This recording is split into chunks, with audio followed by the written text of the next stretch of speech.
here's something that I think we really need to get, because the world has a message to those who fail, and it's this: if you fail, you are a failure. You are defined by your behaviour.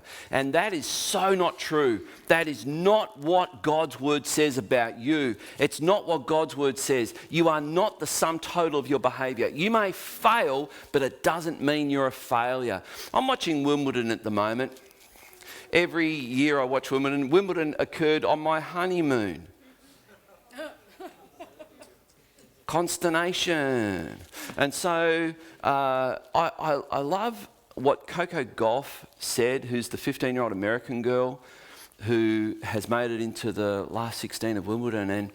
And she said, you know, when you win, you don't learn anything. It's only when you lose that you actually learn something. Well, this is a 15-year-old kid. This is a 15-year-old girl who prays with her dad before she plays every match. And after every match, she sits in her seat, puts her hands together and thanks God that he granted her a victory. Maybe something's going on there. So you are not a failure just because you failed. Even when a winner loses, it doesn't mean they're a loser. You get this? You're not defined. Your identity is not defined because you botched up. So here's something too. You are created by God with a capacity to solve problems. I was listening to John Lennox the other day. John Lennox is a kind of crazy smart guy. He's I think he's now the emeritus professor of mathematics at Oxford University. And he's a very, very committed Christian. And he says this: reading through Genesis chapters 1 and 2, God only names 5 things in the universe that he's created. Think how vast the universe is? And he only named 5 of them. And he told Adam, you go and figure it out. Yeah, in fact, he told Adam, you name the animals.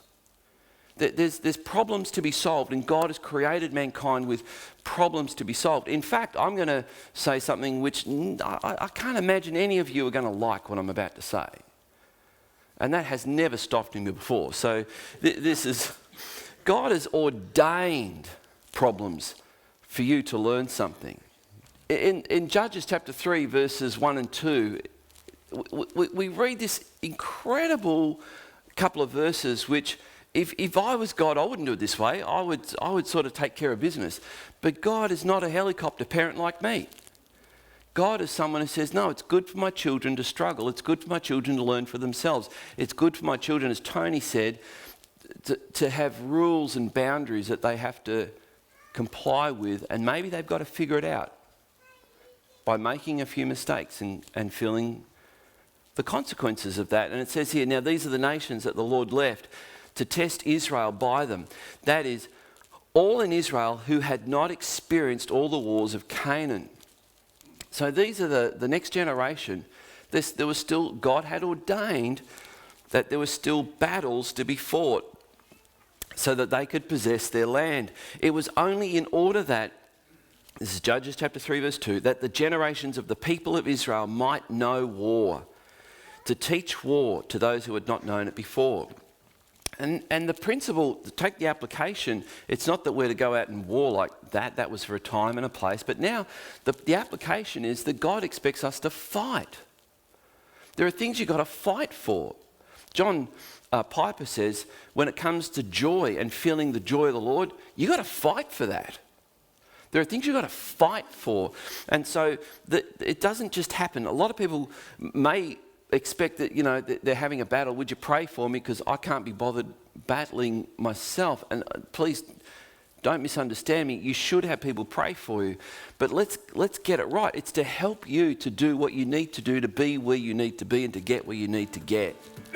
So God has ordained for problems. He's ordained for these things to be in your life. We hope you enjoyed this video. If you did, please give it a like.